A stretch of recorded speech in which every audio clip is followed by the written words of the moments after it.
welcome everybody. Welcome back to another episode of Got This in Black. This is Chukwunwike, and to my leftist is the other half of the podcast. And Dima, how you doing today? You know, that reminds me how people say worser. Hey man, we gotta do what we gotta do. It made that popular. I love it. It's my favorite. Hi everyone. I hope y'all are well. How you feeling?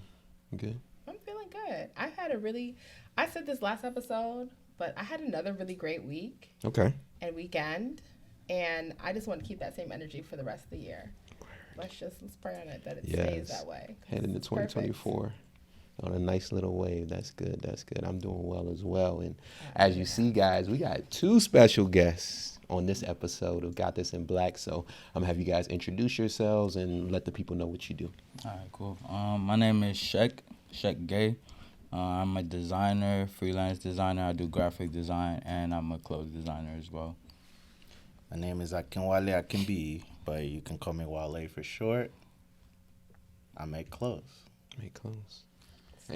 And what brand do you guys have? Let the people know. Oh, we're here from Rivers Wild. Yeah. Gotcha. Okay, so, normally we like to start off our segments. We have a new segment called Rock, Stock, or Drop. So I'm going to give you 3 items of clothing. So today we're going to do sneakers. So I'm going to give you 3 sneaker models. Rock one means you wear it once and that's it. Stock means you keep it in your wardrobe forever. And then drop means we're getting rid of it. So we're going to do these today. So we're going to do the Margiela Tabbies, the Adidas collab with 032C, and then the Adidas Campus 80. So you have the rock one, stock one, and drop one. So for me, stock, the Campus 80. That's my favorite shoe, ever. So rock, I'm going to go with the Adidas 032Cs and gotta let the tabbies get them tabbies out of here. The controversial shoe, the tabby. I'm definitely stocking the tabbies. Okay. Sure. And I think I'm going to rock the 80s. And what was the other shoe? The Adidas, the 032C. Get that out of here. Oh, man. What are y'all picks, though? Out of those 3? Yeah. I'm trying to think. What was the second one? It was the Campus 80s and the Adidas what? 032C collab. I'll show you. Yeah, let's show them. Y'all be too much in the details for me. Okay. Got it? Is it my go? Mm-hmm. Okay, I will stock the 80s. I will cop the tabbies, and I will drop those ones you just showed me. That looked really, they were just really masculine and they're the most DMV shoe of all time. That's exactly what it was. I was just like, it looks real familiar. I'm like, I know what this is, and it's not for me. That's how I felt when I saw it. So I'm going to stock the Campus 80s. I'm actually going to drop the 032Cs, and I'm going to rock the tabbies, which is definitely different for me because I'm not the biggest fan of tabbies. But I'm going to give them a run these times, switch it up. You gotta this is the second time you're trying to be like me on an episode. This is why this is difficult, because me and Dima have a lot of commonality, so we don't get into much controversy sometimes. It's like we'll get a controversial topic and then we'll be on the same side of the fence. Like we're gonna have to start scripting like debate team in high school. Like I'm just giving you this side. I don't care if you don't want to do it. You gotta defend this joint. The only thing we don't have in common is Beyonce. Don't do that. Like don't do Beyonce? that. I mean, we can do the whole show about Beyonce. Listen, Who's faking on Beyonce? I never faked on the Beyonce. Listen, I'm getting in trouble every episode. Listen, I said I'm not a fan. I never said she was bad. I never said the music was not quality. I just don't connect with the music. The music is quality. She is a top performer. I said she's top 2. The only person I say in front of her is Mike Jack, but the music don't hit me. So it's like, that's why I'm saying I'm not a fan. I've never said that she was not good, she wasn't trash or anything like that. Like, she is a quality artist from every aspect, vocally, My man said, all "Don't that come stuff. for me, So it's babe." don't come for me. Like, I appreciate the work, and I appreciate what she does in her position and stuff like that. But I don't have to be a fan. Like, there's plenty of artists who are really good I'm not a fan of. That doesn't mean anything. That's though. legit.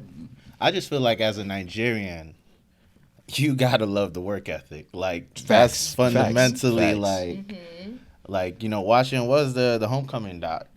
Like, just watching her work, you become a fan. Like, and then the music starts sounding way better after that. But not that it doesn't sound good all the time. Don't come for me either. Yeah, you gotta be careful. That beehive is dangerous. But let's get into let's start from the beginning. So, growing up, what are Wait. Pause. We gotta talk about the outfit. the fits. We gotta talk about the fits. We did that last episode by accident. Yeah. I saw something that I saw Cheick wearing that I really like, so that's why this reminded me. But what order do you want to go in? You want to just go left to right? Make it easy. Okay, so me first. Or I'm not ready. Okay. So first I'll start with this bucket hat, you know, very, very DC. This is a corduroy bucket hat from the Tony concert. They were on tour and they had a show in DC at the MGM. Well, I guess Maryland and the MGM, whatever. It's closer to DC. And then they also had a show in Baltimore at the Lyric. Okay. And guess which tickets were much, much, much, much cheaper? Shout out Baltimore. Okay. Baltimore at the Lyric. Can I say this is one of the best concerts I've been to? I feel like the only thing that didn't make it like even better is the fact that I wasn't closer. Like, if I had been right there in the first or the second row, it was just such a good time. And I knew a couple of Tony songs. I'm not kind of like your old school music type of person just because, you know, I'm first generation American. My parents weren't playing music like that. I heard it from my aunts and stuff like that. But this concert hit, and I also realized I knew a lot more Tony songs than I thought I knew. So it was a good time. I was dancing the whole time. That's a good concert. You dancing the whole time. Huh? I said that's a good concert when you dancing the whole time. Yeah, it was fun. It was fun. So this is my little merch from there. And then, of course, shout out our guest. I got my River is Wild. Y'all gonna have to tell me what the name is of this. Like, this is a River Cargo's version 2. Thank you. We had a version 1, but nobody saw that one. It didn't come out. I just jumped over that. Just went straight to version 2. Yep. Well, these are my favorite colors, so I had to have them. Great. They look great on you, by the way. Thank you. Thank you so much. Thank you. And then, of course, I got Knature The Label jewelry, per usual. Word. That's my girl, right? Got the hat from Little Africa. Shout out to my boy John. Up top, I'm wearing my favorite designer today. Mostly my favorite designer. He just so happened to be right here. That's my guy. Got the Cheick Studios jacket, Cheick shirt. Best quality shirt I own. Got some Uniqlo pants, some Rivers Wild socks, and some Malibu slides. But yeah, that's it. Love it. True. I could go. All right. I got some Rivers Wild on today. This is a tracksuit that we just released. I think my hat is one of my hats, Cheick Studio. It's one of I think it's a knitted shirt that I made a break ago. I don't know. And then I'm wearing some Levi's regular. Gotcha. Wait, let me see the knitted shirt. I feel like I didn't. Yeah, now you gotta see the details. details. The details. Cheick is all about the details. Is this Can we texture? also talk about the bracelet? That's what I was looking at. Like, Okay. Yeah, this is That's for him too. it's me too for my brand. like, where can I Cheick get Studio? that? Yeah, you Immediately? sure can. Expeditiously? It's online. Like, give her the joint off your wrist. I love that. It's okay. So for y'all who can't see, it's like a cowrie shell bracelet, except it's Full metal. Yup. Like Mm-hmm. it's Yeah. really fucking dope. Appreciate you. Thank you. Is this the collab with Mingo. Mingo? No. Okay. So, We're gonna talk about that later. We'll talk about that later. We'll talk about that later. Okay, me, I got this. This is a custom jean jacket from. It was formerly Matto Couture. They recently changed their name, and I cannot remember it, so forgive me. But I got this like 3 years ago. I love this joint. I don't even know. I think that's the only thing worth naming. I got this nice tank top from like 40 years ago. Hanes brand. Shout out MJ, I guess. And then I don't know where I got this hat from, but I was just trying to go with a little 90s vibe, a little Canadian suit with the tank under. So, I feel it. yeah, those are the I vibes do want to today. say one quick thing about my outfit. I'm also wearing Rivers Wild socks, but on purpose, I kind of was like, I'm going to wear lots of colors and textures because that's one thing that I really like about y'all's brand, like all the patterns. I'm a huge pattern person, and I feel especially in like streetwear, you don't see that as much, and so I really appreciate that. It's very much so my aesthetic. So Thank you. thank you. Okay. no problem, anytime. Okay, so let's circle back to beginning for each of you. Like, what are your earliest memories of fashion for you? Like, who was an early influence? Like, was it your parents? How they step, or like what kind of really got like that early fashion bug for you guys? You can go ahead, bro. For me, it's my mother. My mother is I got pictures on pictures. She's like the muse. Like she's always been very stylish.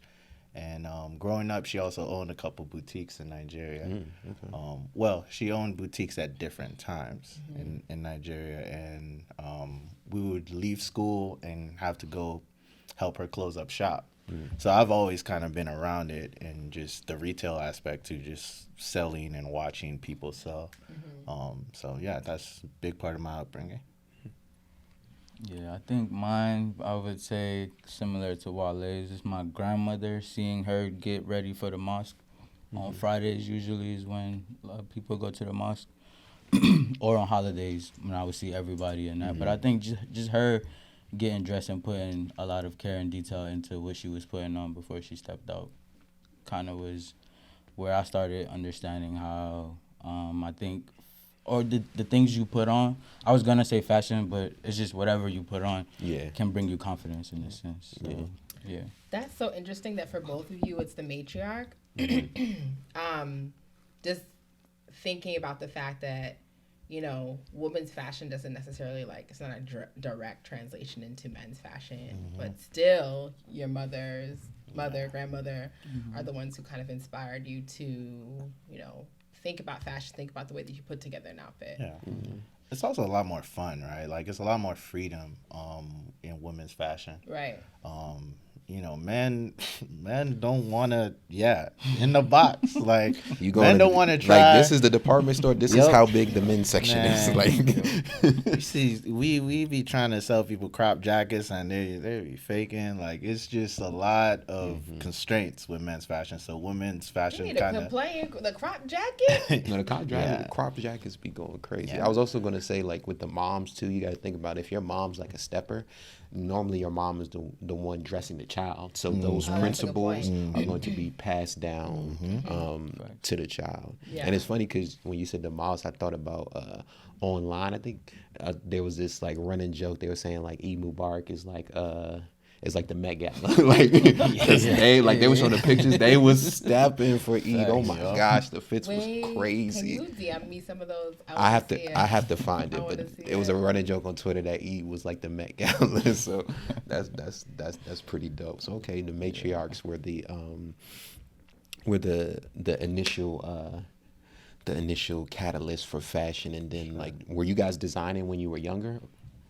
Nah, not me at least. No, I don't think I was designing. I think I was interested in what that process was and who did it, but I didn't think it was. I don't think you're brought up, especially with Africans, to think that that's something you should aim for. In a sense, you know what I'm saying? That's Doctor, true. lawyer, nurse. I think so. For me, I had like instincts that obviously in the African household are pointed towards different things. So, you know, I like to see how things are put together and taken apart, right? But, you know, that translates to engineering. And I have 2 engineering degrees because of that. But it also translates really well to clothes. Yeah. So that's without a doubt. I've had lots of conversations with my father's an engineer as well. My dad's an engineer too. And but on both sides of my family, my grandfather was a photographer on my mom's side, and then my dad's side, my grandfather, he was a teacher, he was an educator, and a principal, but he also like was good with his hands. Like there's a sculpture, this bust that sits in my grandma's house in the village that he made, and it looks so good. I'm like, wow, like did he make more of these? It's something that like I would actually like keep in my home or something like that. And so I think like to your point, the line between like taking something apart and putting it back together and creating something new, like that line is just really like you can jump over it immediately. And I think the only thing that may be a barrier for a lot of people from countries like ours, where they're like, you need to do science is just, you know, that the cultural barrier, like the societal barrier of taking that leap. Yeah, for sure. And I think honestly, all that stuff comes from, you know, they mean well.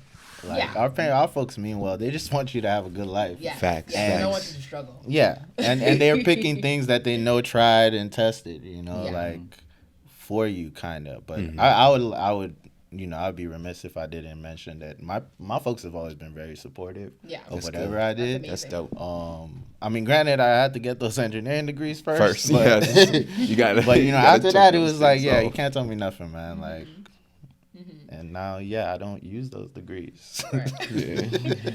Hold on, you said your grandfather on your mom's side was a teacher / principal. On my dad's side was a teacher / principal, and actually on my mom's side too. Actually, both sides. they So were teachers. my grandfather on my mom's side was a teacher / headmaster. Oh, look at that! See, we okay. There's a lot of Synergy. It's lots of synergy that I didn't even know when she said that. Like my brain was like, "What? Yeah. Like that's crazy." Okay, no, that's okay. So when did you guys start designing? Then if it wasn't young, when was like the first time? For me, I'll say like 2007. 2007. I just remember trying to create graphics and by any means necessary. I remember the first tee I ever made, I did the graphic on Microsoft Paint. And it was not a good t-shirt. but you know, where there's a will, there's a way. And again, like I said, I've always had the support of my family. And so they kind of helped me figure out how to get it made. So yeah, I'll say 2007. Yeah, I'll say for me it's like 2010. Before that, I was just super like graphic based. Okay. But I just got to a point where I felt like it was kind of boring to just print a t-shirt. So I wanted to get a sewing machine, and then I thought painting was kind of boring too, just because a lot of people did it. Not that the actual thing is boring, but just everybody kind of does it, and it's like I want to say something different, so I just thought I want to kind of start creating sculptures out of clothes, fabrics, and that's what got me into designing. So I just got a machine, started taking old things apart, like he was saying about engineering, and kind of creating something new, and from that graduated to buying fabrics and so far. So So how did both these examples of y'all like tapping into creating transition to something where you said, okay, like I can make this bigger and actually make a livelihood off of this? Like when did that transition happen, and how did it happen? Has it happened? Damn. it's happening. It's happening. Okay. Like, so for me, similar story. Like when I first got my machine, I got my machine like 2010. that was what I asked for my birthday that year, and Okay. and I didn't go home for like I think it was Thanksgiving break. Yeah, I didn't go home. I just tried to teach myself how to sew. I had one lesson. Shout out Amber, you the truth. But yeah, just try to teach myself how to sew and like kind of hone my skills from there. Yeah. And then at the time I was still in undergrad and I wasn't having a good time. Aerospace is really hard. So I was just like, all right, you know what? That might be my quote unquote plan A, but like this is what I really want to do. So Right. I started getting serious from then. In terms of like feeling like, oh, this could be like a livelihood thing, honestly, every day we just ask each other why not. And you know, like my brother's right here and he inspires me, and every milestone, like we just keep going. Like every milestone is not anything that we ever thought we would reach, you know? Right. So as we get to them, we try to enjoy it. There's probably a bad habit on not like fully enjoying it, but because you know the job's not finished, right? Right. Like, so we try to enjoy it, and then we just try to get the next goal and the next goal. Yeah, I forgot the question. I'm sorry. My bad, I was rambling. Nah, you good. No, I was asking about how did kind of the hobby or the interest in creating and designing translate into something, or you feeling it like it was something that could become like your livelihood or a job or something. I feel like it's my expression. So I just started taking it serious from that moment. Right. Like once I realized that this is me and I'm giving myself to the world in a sense. That's why my brand's name is Cheick too. But even working with Wale, like this is like we're trying to get out our ideas. We're trying to get our ideas out of our heads. So however I can help him, however he can help me, whatever it takes, that's what we're doing. So I think we're just very serious about expressing ourselves in a sense. Right. Yeah.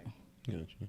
Okay. So talk about the beginning of Rivers Wild. First, like let us know where the name came from and talk about starting it and talk how you met Cheick. Okay. Rivers Wild is supposed to sound like a bad translation, right? Because that's what a lot of kids in the diaspora kind of feel like, where when you go back home, you're not, whatever you are, you're not Nigerian enough, you're not Ghanaian enough, you're not Ivorian enough. But when you come here, you're not American enough, So it's supposed to sound like a bad translation, because in a sense, we're all bad translations. And we've spent half our lives back home, half our lives here. So there's a natural like coming together of these two worlds. And we're just trying to merge that, honestly. Origins, it started... So I had been working on a different brand for a couple of years, and that kind of fizzled out. And I just started making things, but I wasn't releasing anything. What time period was this? Like what year? This was, I want to say 2014. Okay. Yeah, around 2014. But yeah, I was like, it was a good 3-year period where I was just stockpiling stuff. Part of it was just because I didn't think it was good enough. The other part was just, just not having the confidence to just start another thing. I met up with Tom, who's our other business partner in Philly, and we just got to talking, and it was supposed to be just a very exploratory conversation, like, hey, I want to do this thing, and I want to bring you on. And he was like, cool. I made some shorts, and I gave him the sample. He wasn't supposed to post it on Instagram. He posted it on Instagram. It went nuts, and then ever since then, we were just like, all right, we got to figure something out. Right. So that was like on a Tuesday. By Friday, we had our first drop. So we did shorts and a bucket hat. And that was the very first thing. Yeah. That was the very first thing we did as Rivers Wild. And then the very next thing was when I met Cheick. Okay. So we were supposed to... I met him through a guy named Jason. And this was when Cheick was working on a different brand called Rev Artwear. And so I needed somebody to help me with samples and just cut and sew in general, because same thing, I didn't really want to do just graphics. And then that's where we met, and then we just vibed. Like, we had one conversation about like clothes, and then it was like, what you doing this weekend, bro? Like, you trying to hang out? And then the second capsule we did, Cheick creative directed the whole thing. You know, so I was just like, all right, this kind of like works, you know, like where we have different strengths, and we have some overlapping strengths as well, but for the most part, we have like similar personalities in the sense that we just, once we lock in on something, we want to get it done. So, yeah. All right, I need to go back. How do you go from Tuesday posting on Instagram to a drop Friday? Like, what are logistics? Like, how did you get shorts? How did you get bucket hats? Did you have It's a that bucket hat Nigerian design? spirit, you know what I'm saying? Like, we just make it work. It was crazy. So you want to know the real logistics? Yeah, this is really what happened. They have to hear, because I feel like everybody is giving highlights now. Yeah. And if you want to be a designer, you're just interested. Like, I feel like when people know how much it takes, they appreciate it more. They're not as much, oh, this is too expensive and stuff like that. When they can see the work and the sweat equity, they start to appreciate the product more. Absolutely. So that on Tuesday he made that post. Wednesday I was like, what the fuck are we gonna do? Later in the day in Wednesday, we figured, all right, we don't have to make the entire stock right now, right? We have the samples, right? We have the shorts, we have the bucket hat. Wait, quick question for the people. Like, what is a sample just in the fashion world? Well, yeah. So the sample is essentially the first version of, or one of the first versions of whatever the creation is. So it's the first actual physical version, you know, off the computer. So again, I had given Tom a pair of sample shorts, and that's what he posted. Right. So yeah, we shot a lookbook. I called my homie Twan, shot it at his house in his backyard. It was just very avant-garde stuff. And then we released on that Friday, and we spent too much time actually cutting and sewing all those garments. So we made it all ourselves. So that was the first one, and then Wild. we made a couple ourselves after that. Like, there's actually a picture, I should have found it before this, of my mother's basement with fabric all over the place, where like the first sample that not even sample, the production run that Cheick worked on as well. And we would just make it. We would actually just make it ourselves. And then it got unsustainable after a while because it was growing. So, yeah. Wow. That's Tuesday to Friday a drop. That might be, they need to put that in the Guinness. Wild. Okay, so you said you met Cheick on the second capsule. Yeah, second capsule, and which you was started creative directing. Yeah. Okay. What even got you interested in the brand? Was it just the conversation? Did you already see some of the clothing that kind of attracted you to the brand? I think it was just him being, I think we were just alike, you know what I'm saying? And we have the same kind of vision in a sense. So, yeah, like I guess after our first conversation, I just saw him as a brother. So I'm like, man, whatever this person needs, you know what I'm saying? That's what I'm on type shit. Gotcha. That's all it took for real. And I just like to add, it wasn't really a brand yet, right? Like, we had one capsule, and I had a bunch of Adobe Illustrator files, right? Like, it wasn't a brand yet. Like, so it didn't become a brand until Cheick came on board, to be honest. Like, it was like, we finally got all three of us, and then it started to become something from there. Yeah. So with the three of y'all, like, what are the individual roles to support the brand that brings it to life? So we wear a lot of hats. Everybody wears multiple hats. I would say to synthesize it, like research, development, Tom, me, Cheick do that. In terms of like graphic design, Cheick and I do that. In terms of garment design, all three of us do that. Production, I handle a lot of the production.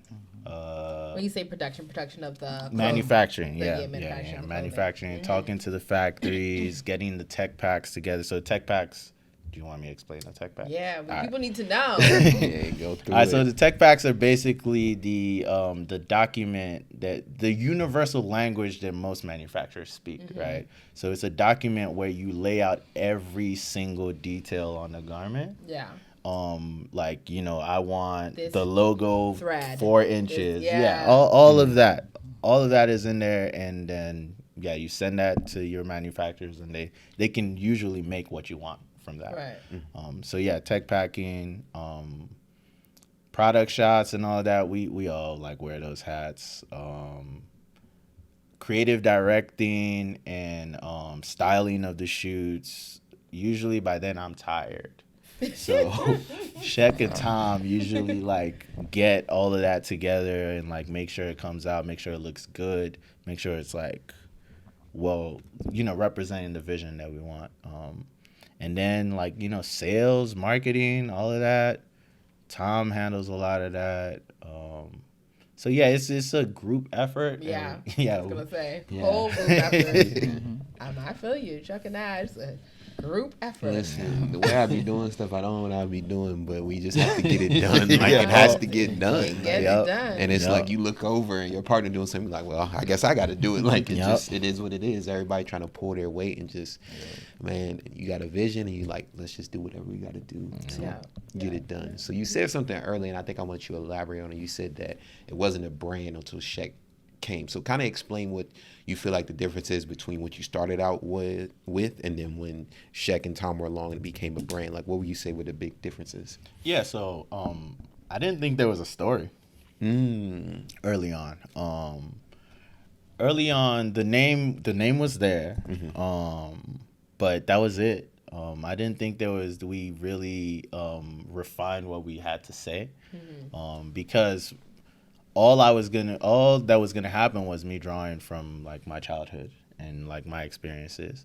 And then when it became apparent, like, oh, wait a minute, like we have 3 completely different Black experiences in this group. Yeah. That's what the brand is about, you know? So it's about how we can connect as Black people, but be from completely different places, right? Like if you think of a river, right? A river is constantly flowing, and when you go to that river, you can go to the same river multiple times, but it's never the same river, right? Because it's always flowing, and that's the kind of energy that Cheick and I had in terms of just design. Like we would just like, bro, we had some nights where we just going like do a whole collection, 2 collections in a night, you know. Feeding off of each other. Yeah, exactly. So it didn't become that till he arrived, and that was pretty early, and then we just been rocking since. No, that's. I like that concept of like the diaspora and like the Black experience and how it differs between y'all, for sure. Like that's something really powerful, and also something that I feel like some people are not able to bridge that divide. So it's really cool that y'all have done that, you know, as partners, but also are able to do it through the brand and how the brand shows up as well. So kudos to y'all. For real. A lot of people speak an idea, but a lot of people actually execute it, put work behind it, and then keep it flowing. So definitely shout outs to y'all for that. Appreciate That's y'all. pretty dope.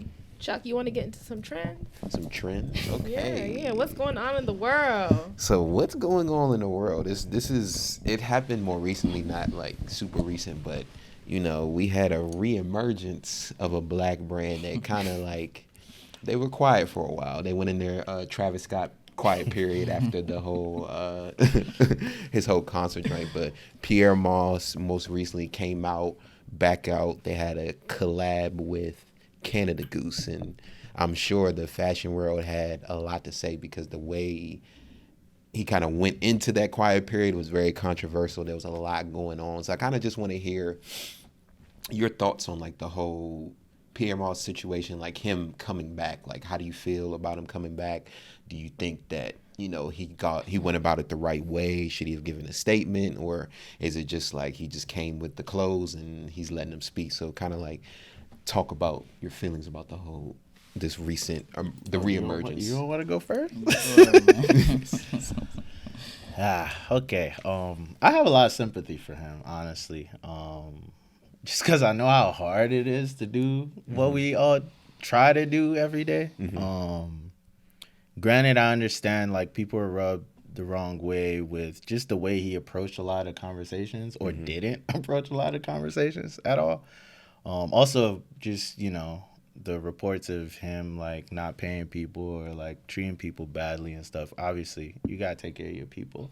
Like, there's no wiggle room on that. But in terms of just like, you know, him allegedly being bad at the business side of it, or like even just the clothes not being available for purchase, I sympathize with all of that. You know, how many times we done made samples that talk a little bit about like how difficult it can be to actually have the product, because, you know, me not running a brand, or the average consumer, they're like, you know, okay, I see the stuff on the website, but it's not available. So like, what are some of the like hiccups you may go through trying to actually get, you know, go from sample to actually producing these clothing? Absolutely. So for me, I have a theory, right? My theory is 70%. You get 70% of your vision across, that's an A in our world. Because maybe Rick Owens is probably the only person getting 90% up of his vision. I feel like it's just very hard because there are too many constraints, from the factories you have access to the fabrics, or just like in terms of the just the money, right? Like the resources. You might want a specific kind of fabric that might have to be custom made, and the factory is going to tell you the minimums are like 5,000. You know, and like, how am I gonna make 5,000 of that? But you might have been able to make the sample, but then going to production might be rough, right? Another thing too is like, you might be able to make the sample and then your factory starts tripping, you know, and then you got to figure that out. Or you make a sample and you're not 100% okay with it, and then something happens and you got to scrap it. So there's just too many variables. Going from the design in your head to having the product in your hand. Cheick, how you feel? Man, I don't know. It's hard. Like, I do feel for Cuz a little bit too, because of what Wale was just talking about as far as it being hard. But at the same time, I'm looking at it like he was kind of funded. I don't know his situation, so I can't really say too much. But it looks, from my perspective, like he had the funds, and I think the clout got bigger than what was supposed to be happening. You know what I'm saying? Like, there was a lot of noise around the brand, and the production wasn't matching up with that from my perspective. So, yeah, I feel like, I guess, work harder. I don't know. But like, I don't know. Like, Nah, if you got what we looking for, if you got, like, if we're all looking for money to be able to get our dreams out. If you got that, like, I don't know. You know what I'm saying? But at the same time, I feel for Cuz. My bad, bro. I mean, to your point, people are doing this and they got full-time jobs and other things they're doing. Like, yeah, work harder. And you spending money. Like, I heard, and we and Chuck have had a long conversation about Pierre Moss, and like, you know, we really want to be champions of anybody who's Black in our space, because it is not easy. Not you know, the playing field is not level. We understand that. But, you know, he was doing some frivolous things with money. That's the reality of the situation. Yeah. And you can do that, but like, let the work also, you know, speak to who you are as the creative, as the artist as well. Like, I'm never going to knock somebody for having fun and kind of spending what they've earned. But like when that starts cutting into like the product that's coming out or the lack thereof a product, that's when it becomes problematic for me. For sure. But I will say the little video that dropped was look fly. You know, the thing about it is the man knows how to tell a story. Yeah. Yes. With the Yes. That's never been the problem. Yeah. It's the product and the stuff that we saw behind the scenes. Because when you talk about like, you know, the lifestyle and stuff like that, I always compare it to sports. And it's like, if you have a player that goes out and parties but can drop 40, it's not an issue. Exactly. But as soon as you stop dropping 40, they're gonna be like, okay, what are we really, you know, what are we really doing as well? And then, like you mentioned, Cheick, like he had carrying behind him, so he had money to solve a lot of that money problem. So things shouldn't have got that bad. Bad management, man. Yeah, bad management. Which is not new in business. Yeah. But that's what I also wanted to bring up. I think we need to, because, you know, as black businesses growing in different industries, we need to leave space to be able to critique it. It can't always be, you don't want to say nothing bad. You know, you got to support all the black businesses. Like I was like the whole Keith Lee in Atlanta situation. The conversation was like, oh, he's like tearing down black businesses. You know, like it's difficult, this, that, and the third. And it's like, no, he's giving a blind critique like he would give any restaurant. He just does it so that he can highlight some smaller restaurants who don't get business. So I think that as a community, we should be able to critique our businesses in the public and not have it impact the rest. Like just because we critique Pierre Moss, that shouldn't impact Rivers Wild, that shouldn't impact Martine Rose. It's just that no, we see this, and this, and guess what? Once you change that, people will come back. Like it's not like Pierre Moss is done forever. At least for some people. Some people like wrote him off. Some people have personal vendettas. Cool, but a lot of the larger market is like, bro, if you fix a lot of stuff, you come back, you apologize, tell her what it is, and then you fix it and turn around. Change behavior is the best apology. I think people will get back along the ride. So, like you said, he came back, you know, with the Canada Goose. It looks good, but I feel like I just need something to address the situation. Say, hey, this is what happened. This is what it was. I did this. Own up to what you did. Accountability, and then it's easier to move forward from it. So, I mean, I totally agree, and I feel like, okay, maybe even if he doesn't own up to it, I feel like I hope that this time off was a reflective period for him where he went, you know, did what he needs to do. I don't know, get therapy, have conversations with people, meet with a good business manager, meet with a career coach. I don't know, something. I hope that's what happened. And I hope that we will see in this next drop that, you know, we're seeing some more consistency. We see, you know, the actual product on people. Right? Like that's I'm going to be optimistic, and that's what I hope to see. I feel like he's going to do it. I believe in you, Kirby. You can do it, Kirby. Facts. Likewise. Rooting for him. Yeah. For real. No, definitely. He had the torch at one point. I guess. What? Yeah. Like, I'm excited to see what still is to come, you know what I'm saying, out of his camp. Yes, for sure. But fix the bush. please. go collect yourself, please. So yeah, that's really just when I talk about with trending topics, because when I saw him drop, I'm like, he just came from nowhere. I'm like, I mean, I'm different from Dima. I would like you to. I'm big on accountability. Like, for sure. I want to see it. Like I think it bodes well for you rebranding as well too, to be accountable publicly about what you did. It's a teachable moment. Like this, an opportunity to, hey, don't do it like me. This is what I did wrong. So other brands watching can be like, oh, okay, this is what messed up. This is where he stumbled. Now I know what not to do as I'm, you know, producing my production and things of that nature as well too. So this kind of reminds me, like, so for y'all as a growing brand, what are some of the challenges that y'all have experienced, and you know, what have y'all done to try to overcome them? Since that's something that, like, I think even somebody with carrying money is experiencing. You want to go first? Yeah, I'll just talk about just like how we started working with other people. You know what I'm saying? We can't carry everything. We can't carry the whole load by ourselves. So like, we really need community, period. And whatever you're doing, type, you need people. Right. So like bringing in photographers to help us, videographers, is definitely helping us tell the story. And like Wale mentioned earlier, him being tired at a certain point, because this is tiring as shit for real. But yeah, like just allowing other people to come help us tell our story kind of helps. Like, I guess take the weight off of our shoulders all the time. Mm-hmm. Yeah. Yeah, I think that would be my answer. Money. Money is the number one thing.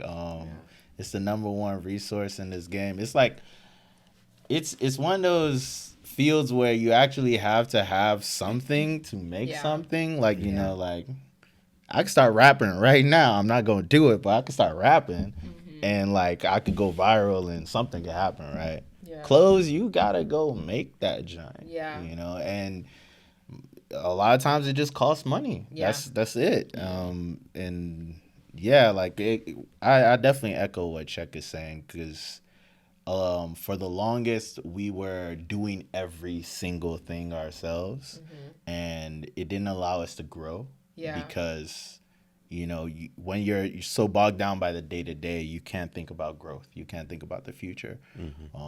And we're blessed to be really, really, really, really good at this. So we have seasons upon seasons designed already, but that makes things easier. But in terms of just thinking about like actual growth strategies,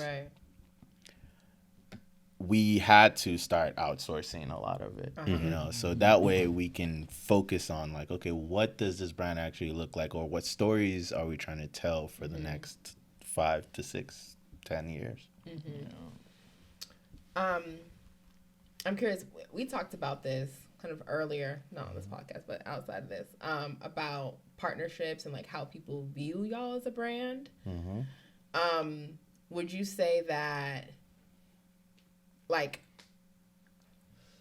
do people view y'all and think, okay, like, they've made it, they're well established, yada, yada, and does that impact the way that they relate to you, or, like, what the bread looks like? Curious about that dynamic. I'll say it varies. It depends. Like, there's a couple of people that never heard of us, right? Not a couple, a whole lot more than a couple. But there's people that never heard of us. DMV area. Never. I don't know. But yeah, there's folks that never heard of us. There's folks that like have seen us, like when we did stuff with Insecure, or we did stuff with JD Sports, or we're Urban Outfitters, that like have a completely different perception of a brand. You know, there's folks that just come to my house and they be like, "Oh, word, this is not what I thought." Good or bad, you know, like, so it varies from person to person, honestly. I do feel like a lot of those partnerships, like, have given people a more inflated view of the brand, but simultaneously, it kind of, when they dig deeper, it kind of makes it more impressive that it's like, oh, wait, it's just y'all? And y'all are doing all of this and blah, blah. And we're like, yeah, it's just us. You think people romanticize kind of what it means to be a designer and to be behind a label a little bit? I don't think they romanticize being a designer. I think they romanticize success. Yeah. So like when it looks like you popping, people come around and like it gets weird and like you know, like, and shout out to Tom, because he's always kind of been the face of the brand, right? And he always has to deal with these things. We be doing pop-ups sometimes where people don't know who I am. And I prefer it that way, you know. And Tom has to like actually be there and shake hands and like talk to people, and that gets hectic sometimes. But yeah, like I feel like people are more so romanticize success or what they perceive as success, right? But like in the grand scheme of things, they are milestones that we are very, very grateful for. Yeah. And they're getting us closer to the goal, but we not there yet. Like what Kobe said, job's not finished. Job's not done. So we still going. The people acting weird part reminds me of not sneaker culture. Chuck? Oh, hype beast culture. Okay. Like, I'm sure y'all get some weird ass people who like from that perspective. Give me a weird. I want to hear one of the weirdest interactions y'all had because people. Yeah, that's what I want to hear. I would love to. There's a lot. There's a lot. There's a lot of crazy DMs. A lot of crazy DMs. But I'll say, I had one. I don't even know if I should say this, but I had a really weird one when the Insecure thing dropped. So we were featured on like multiple episodes of Insecure, and I got some. You know, I'm a married man. I had some old work reaching out. It was shooting, and it was yeah, and not like gray area reaching out, like yeah, and that was disappointing and weird. What about you, Cheick? What's the question? Like, what's some weird interactions from being affiliated with the brand and its success and people? Oh man, people are just weird, dog. I don't know. Like, we just be on some different ish. I can't really speak on no like particular times where I've noticed it, but I just see how people move. Like Wale said, people like to associate themselves with success. I don't think there's anything wrong with that because I guess it's inspiring in a sense. But when you're only doing it for that reason, it's like, I already kind of know what you're here for. You know what I'm saying? Do that and go, like, let's do this transaction quickly. Yeah. You know what I'm saying? The difference between inspiring and clout chasing. I think it's inspiring when you try to align yourself with something that's successful because you want to be like it. You're inspired by it, no? Aspiring, aspirational. Facts. I feel like inspiration takes like some work. It takes like wanting to actually like get somewhere. Like I was actually gonna ask, one of my questions I was gonna ask y'all is like, who inspires you? Because I feel like who inspires you is such an important question because it shapes like some of the choices you might make. It shapes how you might research or approach something in life. Whereas if you aspire to be something, sometimes aspiration happens without action. Right. That's right. So I feel like it's an important distinction. No, fact, you right.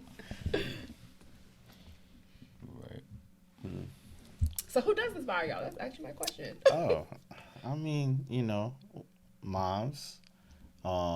But this guy right here, I said it earlier, and I'm not just talking. Like that's my favorite designer. Thank you, fam. I love that. Like he got some.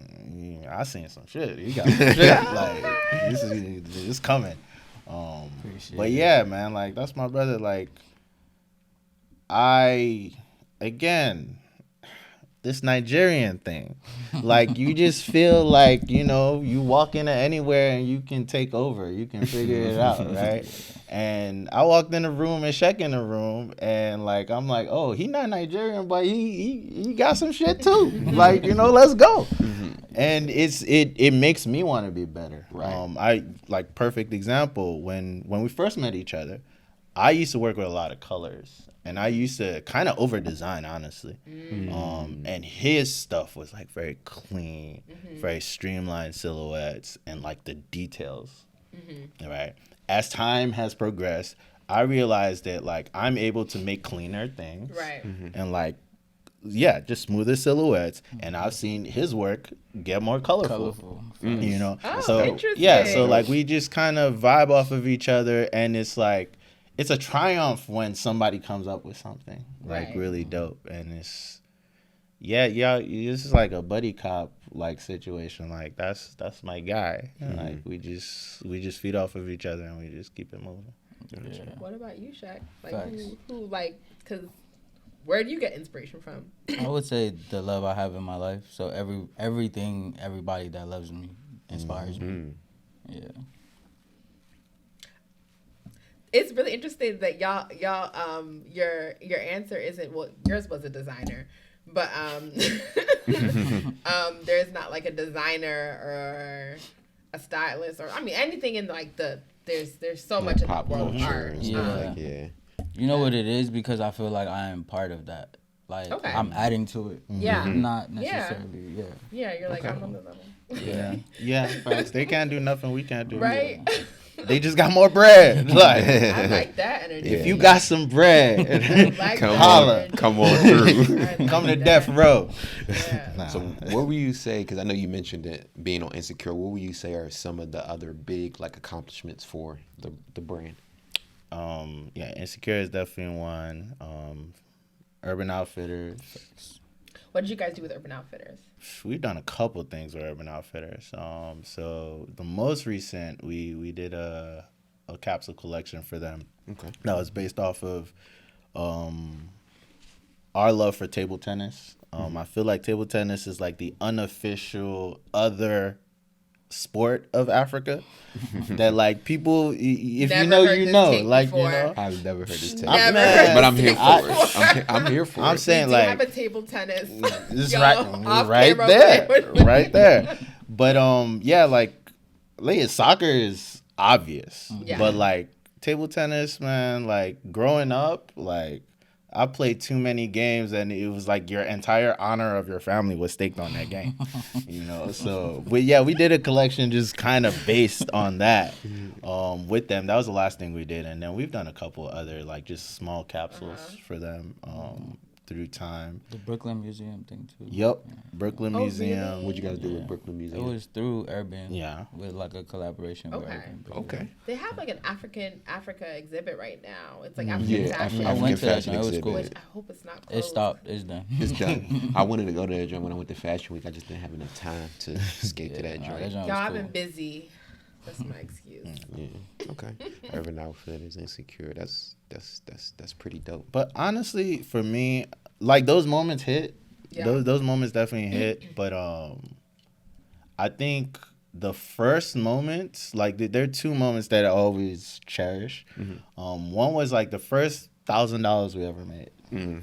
Right. I remember sitting on my mom's like what's the steps outside Uh-huh. and hyperventilating because it was just like, yo, we just made $1,000 in like a couple hours. Like that was huge for me. And then the second moment was dang, they gonna think I love you, bro, but I do love you. But This little bro man. when so the first sample that Cheick actually ever built for us, so I remember designing it and being like, oh, this is gonna be good. But then he made the sample and it was better than what, like, you know, it was just like a realization. It was like, oh, yo, like this thing was in my head 2 seconds ago and it's here. But not only is it here, all the cloudy parts he filled in. You know, and it was just like, oh, it's complete now, you know. So those are two moments that I always hold, and honestly, I feel like I celebrate those moments even more than the urban and the insecure stuff. So yeah. Yo, that was beautiful. Yeah, that was dope. Touching. No, but that it is when you find like a partner who you can collaborate with in that way, it works so well. Like it's almost like I was gonna draw the parallel, which I'm not married, so I can't do of like, you know, when you find your partner in life, you know, someone who's able to support you in any way, and it's so beneficial if you can get that in a business relationship too. Like, what are the odds of that? Like that's phenomenal. Maybe that's what Kirby's missing. He needs a Shaq. Yeah, to his you gotta Kobe, or call his the Kobe to bros, his call Shaq. the homies. Yeah, you need that person. Well, I think I talked to you about this, Wale, about how we normally have a session where section where we talk about fashion. Not fashion. What am I saying? I was about to say this whole podcast is about TV, fashion, man. TV. Y'all, the brain's not working today. And I asked you shared a couple shows you like, but you also shared that like you and your partners primarily talk about music. And so I have a fun segment for y'all. So there's a segue in there though. You missed my segue. The Shaq and Kobe. There's a song on that project called Shaq and Kobe. Oh, there is. I'm supposed to. You ain't dunked my alley. It's cool though. I threw it off the backboard. I haven't listened to the whole project yet. Like, you know, I gotta take my time to. But my segue was gonna be, we want to talk about another Wale. That's gonna be my segue. Oh, hey, it's a curveball. Okay. There's only one. No, but this other Wale, who is a personal fave of mine, was just on a project with Meek Mill and Rick Ross. It came out. I don't know if y'all heard it yet. And so the song that he was featured on is called Fine Lines. And he references an old beef that has existed since the dawn of time between Jim Jones and Wale, talking about the Nike boots. And who the true originators New York are. And I DC. feel like this is also a typical beef that we know, the DMV area versus New York. Like, there is some beef there. And I know a lot of y'all have come to move into the DMV, so we know who, you know, if that's indicative of who's won the beef, you know, I think it is. So, but I wanted to get y'all's take. One, have you heard the project yet? Haven't heard the project, No. haven't heard the song, but I'll tell you right now, Jim Jones, you're wrong. The DMV is always like, they don't even remember the briefcase. The Gold Domes came with a briefcase and a flashlight. They don't remember that. We remember that because that's here. So, case closed. Y'all can have like Air Force Ones. You can't even have Air Force Ones. B-More got Air Force Ones. So like, nah. You can't do that. Yeah, look at the history. B-More is the reason that I the ain't Air heard Force that one. Ones. That's a new Yeah, one for me. yeah. I'm Never gonna heard send that. y'all. I'm gonna send y'all links. Yeah, I'm gonna send y'all links. I got receipts. My man got receipts. Yeah. Okay. But essentially, back then, Nike wasn't like retroing anything. They weren't dropping multiples of anything. They would drop a silhouette and they would move on. And the B-More shops kept it alive, and then some of the sales reps like understood like, oh, this is a thing, and then they started giving B-More different colorways, and then it spread. Like, there's a whole doc on this joint when they did like the whatever, how many years of the Air Force Ones or whatever. Nas is like narrating on that joint and everything. Wow. So yeah, Nas from New York. B-More. Exactly. Just pointing that out. I need to watch. Okay, so you said Jim Jones is wrong. Yeah, I mean, I think we knew you were gonna say that. Yeah. Y'all about to say this room will be very biased on that. Yeah. We're gonna say Y'all can have Timbs, bro. Like, y'all got Timbs. Like, it's cool. The Gold Domes, the New Balances started here. Like, that's just, that shouldn't even be a conversation. Like, but you know, sometimes New York, like the Christopher Columbus, some things. Yeah. They do. They just more prominent. You know, they're more Facts. in the new. I mean, granted, New York is giving us a lot of amazing Facts, things. Like, facts, no facts. shade on New York, but like you have your things. Leave our things for us.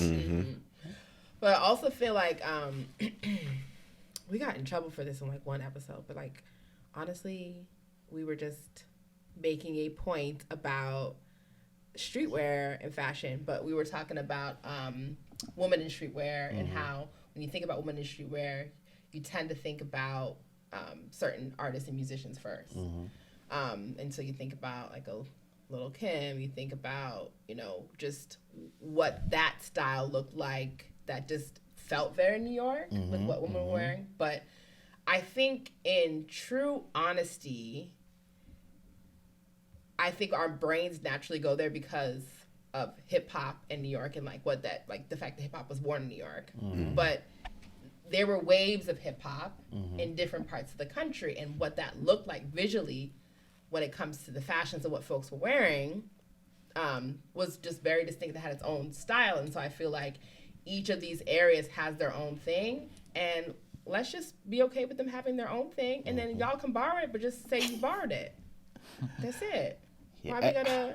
So I would like to add that, like, so I feel like a lot of some of the confusion comes from the fact that a lot of it is derivative of what New York is doing, like for real, right? Like that is like just the Mecca and all that stuff. I hate giving them props or whatever, but so like they show us a version of something, right? It's kind of like like playing telephone, right? Like if you whisper in his ear, by the time it gets here, it might be something completely different, right? So we might see something on New York and we're like, oh, that's cool. But by the time it gets down here or even down south, it's completely different. You can't take credit for all those iterations, you know? But I do understand y'all's confusion.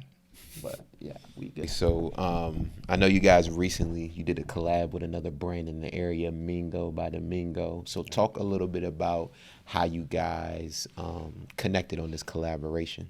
Yep. Yonju is his family. Like Yonju is like my bro.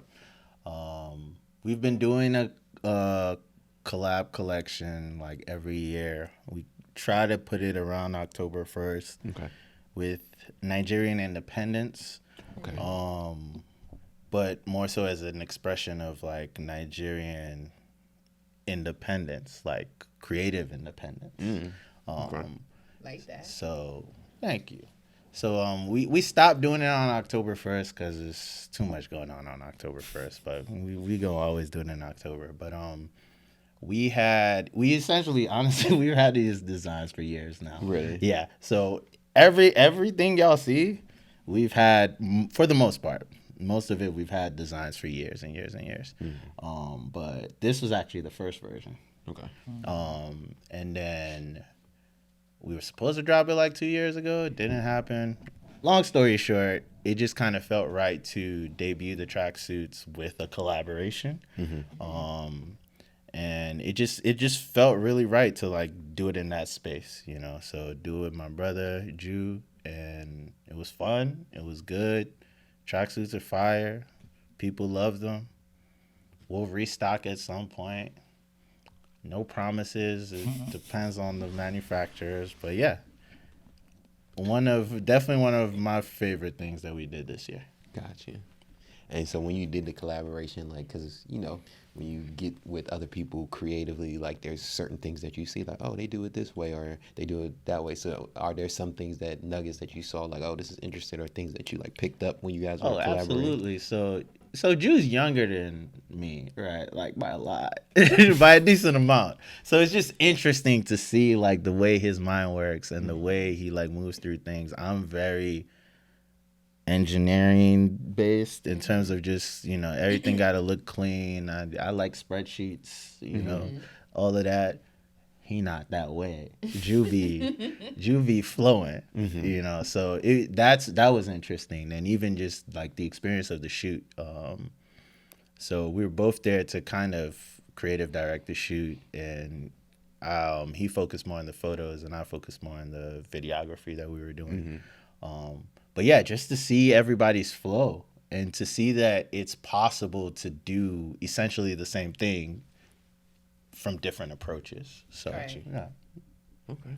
No, that's dope. And that's big. I want to see more collaborations in this area. We have a lot of streetwear brands, different types of brands as well too. So I would love to see more people coming together to kind of like work on things. I was actually listening to this podcast and they were saying like it was a design. You know Jeff Staple? Yes. Yes. I was listening to Business of Hype, and he was saying like at first it wasn't called a collaboration. It was called like double label when two like brands came together. So I was like, wow, that was interesting. Yeah. So yeah, I would definitely love to see more collaborations in the area. So what's coming up next for River is Wild? What can we expect?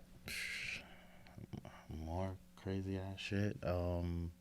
Any drops coming up? Yeah, we got a couple of drops. So we have multiple capsules coming. We probably have another one right after Thanksgiving, right before Christmas period. We have to restock a lot of stuff. So this year we messed up, people. We messed up. So this year we did a lot more pop-ups than we've ever done. And we kind of didn't account for the inventory from like what happens when you sell out at the pop-up. Right. And you can't do the online release. So we're in that space right now, and it's growing pains. And we're figuring it out. So we gotta have a lot of restocks for this fall winter period.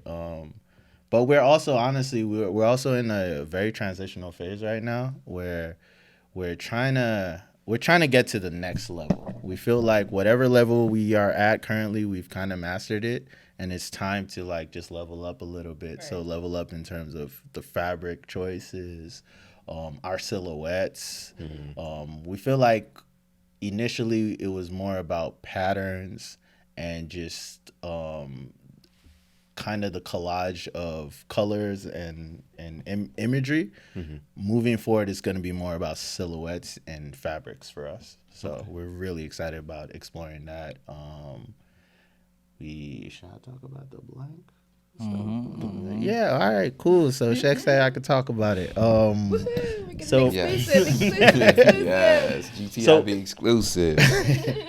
So we're also like we're also developing our own blanks from scratch. So meaning like t-shirts, hoodies, sweats, and all of that. That's like really exciting. We're essentially We're essentially gonna create a blank company. So if you just want the blanks, you can have the blanks. But really, really excited about that. Like our new sweat sets are amazing. We just got some samples in the other day. Tiny adjustments, but it's looking good. So the future is looking good. Yeah, we're excited to see it come. We're excited to show it to y'all. Facts. Yeah. I have one last final question for y'all. We ask all our guests. Cheick, I'm gonna start with you. I'm gonna pick on you. I told you I was gonna pick on you. What is your favorite Black fashion moment? I would say Oswald Boateng. He's a Ghanaian designer from London. I've heard of him. Yes. I think seeing him be at Givenchy was like a cool moment for me. Yeah, it was a long time ago, but it made me realize that, you know what I'm saying? We're out there doing this. It's just now it's a lot more of us, but back then it wasn't. Like he was kind of like a star that made me realize how far this creativity can go. You know what I'm saying? Yeah. Yeah, I think that was my moment. I'm a big fan. That's dope. So for me, honestly, I would say. So my wife is very, very stylish. So honestly, whenever she like goes off the deep end and she's trying some stuff, it's always super dope to me. So I'm always like very excited to see that. So I have two moments.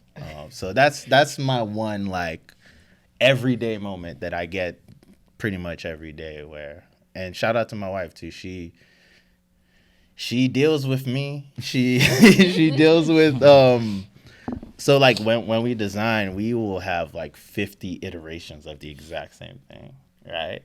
And my wife helps me narrow it down to like 5.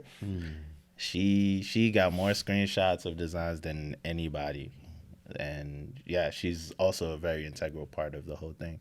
But my second moment would be, it hasn't happened yet, and it will be the day I walk into my man's store and you know I can buy Cheick off the rack.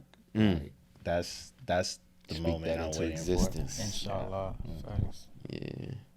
It's a good man, Savannah. Shouting out his wife. A nice like good constant man. theme of like I'm gonna big up my brother. I love that. All right, bet. We appreciate you guys coming on.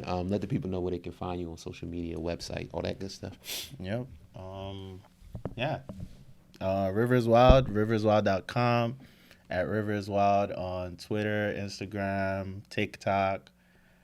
I don't know what's going on TikTok, but yeah. It's there. Tom be posting. Tom got that joint. Yeah. Shout out Tom one time as well to the other partner as well. So we appreciate you coming by. Another episode of Got This in Black, and we'll catch you guys again soon. Peace. Thank you. Thank y'all for having us.